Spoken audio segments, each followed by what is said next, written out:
waxaan shirkan jaraa'id maanta u qabanaynaa inaan ka hadalno xaaladda dalka oo runtii jahwareer badan iyo iska daba wareeg badan uu ka jiro shacabka Soomaaliyeedna ay xaq u leeyihiin madaxda talada haysa inay la hadlaan oo ay u sheegaan xogta dhabta ah ee dalka ka jirta iyo xaaladda dalka uu ku sugan yahay jahwareerkaas iyo hubanti la'aanta ka jirta xaaladda siyaasadeed iyo midda amni ee dalka ayaa nagu bixinaysa in haddii madaxdii dalka laga waayo wax hadal ah iyo dadka shacabka inay la hadlaan aan anagu ka mucaarad ahaan aan dadka la wadaagno xogta dhabta ee dalka ka jirta sida ogtihiin waxaa lagu jiraa xaalad kala guur oo muddaxleedyadii hay'adaha dastuuriga ee dawladda ay wada gabaabsi ama dhammaad ay yihiin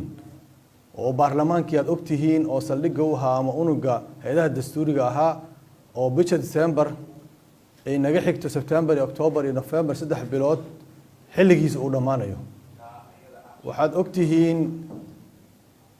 in bilaha dambe ee ku xiga ilaa February-na tan madaxtooyada ay dhamaanayso waxaad ogtihiin dalka inuusan wax xukuumada lahayn oo xukuumadii dalka ka jirtay sharci darro ah oo qaanuunka iyo dastuurkaba khilaafsan iyo siyaasadaba lagu riday jahwareerkaas iyo hubanti la'aanta ayadoo jirto ay madaxda dawladda waxay ku darsadeen qaasatan madaxweynaha inay shacab ka dhuntaan oo shacabka aan la hor imaanin oo waxba loo sheegin ayaan darro ka weyn ma jirto waxaa intaa dheer in xukuumad lagu magacaabay xilgaarsiin ee sharci darro ah oo madaxweynaha uu magacaabay sharci darrana ah ay dalkii si sharci darro ah uga sii talinayso qodobka 103 ee dastuurka ayaa dhigaya haddii ra'iisul wasaaraha iscasilo ama xilka laga qaado inuu talada asaga sii hayo markii afgambiga xukuumadda lagu sameeyay saa ogtiin isla maalintii ayuu madaxweynaha soo magacaabay kusima ahaan ninka hadda xilka haya taasoo ah sharci darro khilaafsan dastuurka maxay keentay marka xukuumad sharci darro ah oo dalka ka talinaysa waxa ay ku dhaqmayso waxa la yiraahdaa Janan Bob waxa la kala boobayaa hantidii dawladda waxa la kala boobayaa mas'uuliyadii xilalkii dawladda waxa la kala boobayaa manaasibtii iyo garaadii xataa ciidanka ayaa Bob lagu hayaa waxa la dalaacsiiyay in ka badan 200 oo sargaal oo madaxweynaha dalaacsiiyay waxa la qoray intaasoo diblomaasi oo safaaradaha dibadaha lagu kala qoray waxa la magacaabay guddiga adeeg garsoorka oo sharci darro ah waxa la magacaabay guddiga khayraadka iyo batroolka oo dad intooda badan qaraabo iyo ehel ah lagu wada qortay oo si qaraabanimo loo soo xushay waxyaalaha aan la yaabnay waxa kamid ah in la yiraahdo xubinada qaarkood waxay ka socdaan gobol hebel tusaale ahaan gobolka Banaadir qaraabana waxay leeyihiin qof kamid ah guddoonka baarlamaanka marka waxa socda waa Janan Bob caadi ah oo hantidii iyo dhaqaalihii yaraa ee dawladdu u yaalay iyo xilalkii ama ha ahaadaan kuwa maamul ama kuwa diblomaasiyadeed ama kuwa ciidan intaba la kala boobayo ayuu dalkii ku sugan yahay madaxweynaha wuxuu go'aansaday inuusan xukuumad dhisin si Janan Bob-kaas u sii socdo sida ogtihiin waxa loo madlanaa ama loo balansanaa shirka Dhuusamareeb 15 bisha Dhuusamareeb 3 si loo fashiliyo shirka isaga ah ayaa madaxweynaha wuxuu go'aansaday qorshe oo san xukuumad iyo ra'iisul wasaare midna dhisin si aan loo ogaanin ujeedka uu leeyahay ama qorshaha xukuumaddaas ay ka leedahay arrimaha siyaasadda ee dalka wuxuu fashiliyay Dhuusamareeb 2 markii asaga iyo ra'iisul wasaarihiisii oo fagaarayaasha ka sheegi jiray inuu asaga ka fiican yahay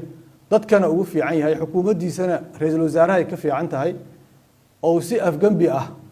oo qoorjabin ah xilka uga tuuray subax Soomaali iyo adduunba ay ku waabariisteen ujeedka dhan oo laga lahaana wuxuu ahaa in Dhuusamareeb 2 lagu fashiliyo Dhuusamareeb 3 waxa lagu fashilin rabo waxa waaye inaan xukuumadna la magacaabin ra'iisul wasaarana la magacaabin waxa allaale wixii ka soo baxana madaxweynaha uu sheegto inuu baarlamaanka ku celinayo markii uu yiraahdo baarlamaanka aan ku celinayna xukuumad iyo ra'iisul wasaare gacan ku rumisa inta la magacaabo la yiraahdo mashruuca xukuumadda oo 2 sano ku salaysan oo muddo kororsigii ah baarlamaanka hal isla geeyo saa ogtihiina baarlamaanka xubnihiisa intiisa badan oo guddoonka ugu horeeyo waxay raadinayaan waa muddo kororsi doorashada dadban ay ku celcelinayaan doorashada waxaan rabnaa qof iyo cod ay leeyihiin qof kasta oo Soomaaliya saqiir kabiir oo ogtahay inay tahay muddo kororsi inay doonayaan waxa la doonayaa marka wixii uu Soomaaliya ka soo baxay inta la iska dhigo hadiiba la isku tago la ansixiyo mashruuca xukuumadda ama qorshaha xukuumadda ee 2 sano ah saas daraadeed waxaan leenahay Soomaaliya si u dhacdo madaxweynaha waxa laga rabaa xukuumad asagu waa madaxweyne howl maameelka fulinta iyo qorshaha doorashada ee lagu soo heshiiyay asaga fulinteeda shaqo kuma laha laanta fulinta xukuumadda oo xil saaran madaxweyne waxaan leenahay magacaaw ra'iisul wasaare dhis xukuumad hogaamisa xilli kala guurka ah ma dhici karto xukuumad la'aan in xilli kala guur laga wada hadlo su'aasha waxay tahay yaa fulinayo waxa lagu wada hadlay ma xukuumad sharci darro ah oo tuugaysi iyo dastuur aan ku dhisnayn iyo dadka Soomaaliyeed ku aaminayaan xilli kala guurka waa maya saas daraadeed madaxweynaha waxaan ka dalbanaynaa inuu dhiso xukuumad magacaabo ra'iisul wasaarahaasna waxaan ka rabnaa inuusan noqonin ra'iisul wasaare ka shaqeeya xafiiska madaxweynaha ee uu noqdo ra'iisul wasaare matalaad ku taagan dadkana u dhaxeeya mas'uuliyadiisana guta xilli kala guurka ahna si nabad ah dalka uga bixiya dhibaatada iyo mugdiga oo ku jiro waxaan rabnaa ra'iisul wasaare jidadka xiran ee dadka ay ku dhibtoodeen dhagxaanta ka qaada magaalada Muqdisho waad ogtihiin dhagxaanta awal dadka celi jireen hadda biyihii inta celiyeen yaa dadkii iyo biyihii isku meel isugu imaadeen oo meel ay wada maraan ay la yihiin dadkii iyo biyihiiba waxaan rabnaa ra'iisul wasaare dhagxaanta jidka ka qaada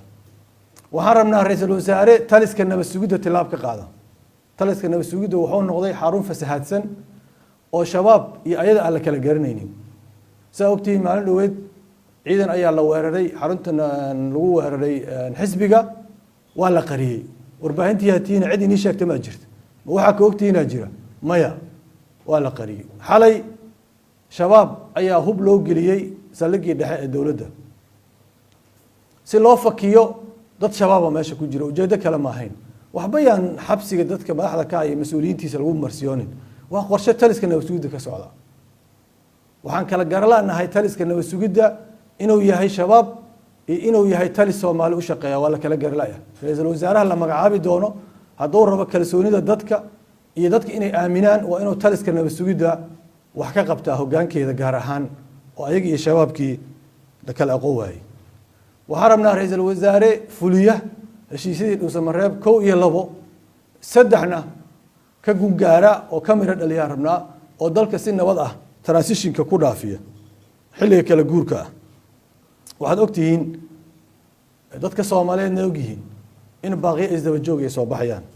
oo maamul goboleedyada ka imaanayaan oo xisbiyada siyaasadda ka imaanayaan oo bulshada rayidka iyo dadka wax garadka ay ka imaanayaan dheer garadka oo ay qabaa'ishii ka imaanayaan qaasatan kuwii magaaladan xoogeeda degana intaas oo dhan madaxweynaha wuxuu ku talagalay iyo taliskiisa nabad sugidaba inay dhagaha ka fureystaan suuragal ma aha waxaan ka digaynaa xaaladda dalka waan ka warqabnaa idinkana waa ogtihiin warbaahinta dadka Soomaaliyeed magaaladan ku nool ogyihiin waxaa la yiraahdaa xaaladan oo kale xaalad kacsanaan ah xaalad deganaan la'aan lagu jiraa waxaana keenaya hubanti la'aanta masiirka dalka la geliyay iyo halka loo socdo ayaa keenaya saas daraadeed waxaa dhici kara qarax yar oo magaaladan ka dhaca kama wada qaraxii al-shabaab iyo argixisada laakiin wax yar oo wax qarxiya ama trigger wax la yiraahdo inay dhibaato weyn dalkan ay ka dhaliyaan maadaama ay dadkii cabursanaan iyo caro iyo maaragtay tabasho ay isku darsantay masiirka dalkoodina mugdi la geliyay meel loo socdaan aan la aqoonin hubanti la'aanta sideedaba siyaasadeed waa u daran tahay wadamada nugul ee fragility-ga ah ee ka soo kabanaya colaadaha aad ay ugu daran tahay waxaa la rabaa wadamada fragile stateska la yiraahdo ama xaaladaha nugul ama xaaladaha jilicsan ku jiraaho waxay u baahan yihiin inay hubanti ku socdaan kuma soco karaan hubanti la'aan saas daraadeed waxaan ku baaqaynaa in shirarka ka socda magaalada la ballaariyo oo dadka deegaankan dhan loo waasiciyo si dadka siyaasiyiinta aqoon-yahanka waxgaradka odayaasha deegaankana si nabad ah oo aysan subax fidno korkooda ka kor dhicin oo aysan waaga ugu baryin inay dalkan dhibaato ka dhacdo oo si nabadeed ah inay isku dhaafiyaan taliskan xilligiisa dhammaaday muddo korosigana raba saldhigan ay u yihiin guddoonka baarlamaanka madaxweynaha iyo taliska nabad sugidda oo aanay cid kale doonayn dheg inay jalaq u siiyaan oo aan tala maqlaynin oo ismahdiyey oo u haysta dalka inay ayaga awood iyo xoog ay ku qabsan karaan wadajirkaas ayaa loo gudbi karaa dadweynaha Soomaaliyeed ee dalka intiisa kale ku noolna iyo madaxda iyo mas'uuliyiintana arrintaas in lagu gacan siiyo dadka reer Muqdisho inay ayaga iska dulqaadaan dadkaas dulmiga iyo dhibaatada ku haya ayaan ku baaqaynaa waa maasantiin. Wassalaamu calaykum waraxmatullaahi wabarakaatuh.